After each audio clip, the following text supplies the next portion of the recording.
In this example, we'll create an effect using the blur gallery from the filters menu. I'll start off with the original image like this and transform it into this image. To start from the beginning, I'm just going to delete that layer that I created and just duplicate this original layer. So to do that, I'm just going to right click and select from that menu duplicate layer and rename it. And once I have that layer, I'm just going to make sure it's selected and go to filter menu under the blur gallery and choose path blur. This will open up a separate panel, and right now I've got path blur selected. The other options that I do have, I can add them if I want to. Right now I just have this path blur. To see that a little bit better, I can increase the speed, and on the image you'll see this little arrow. I can manipulate that arrow just by grabbing those points, clicking and dragging them to create a different type of distorted path.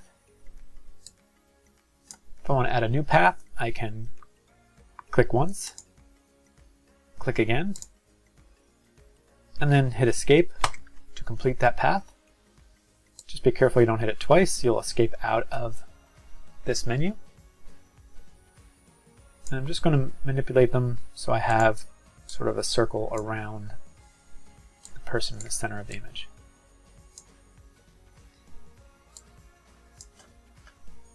You can always play with some of the settings just to see what they'll do.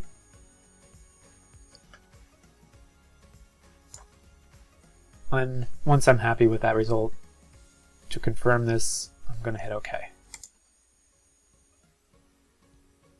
Now I have this path blur on top of my original image.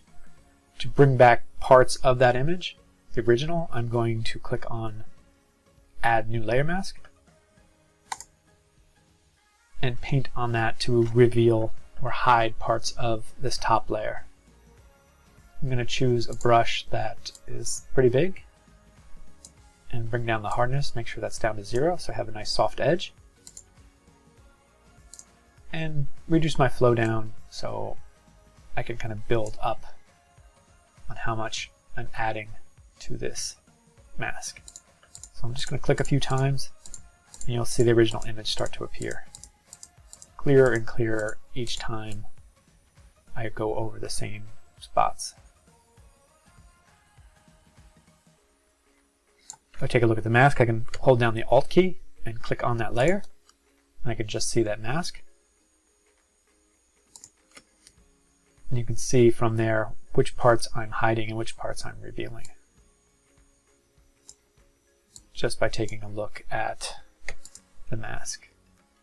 So the buildings are starting to come into focus, starting to be looking like the original.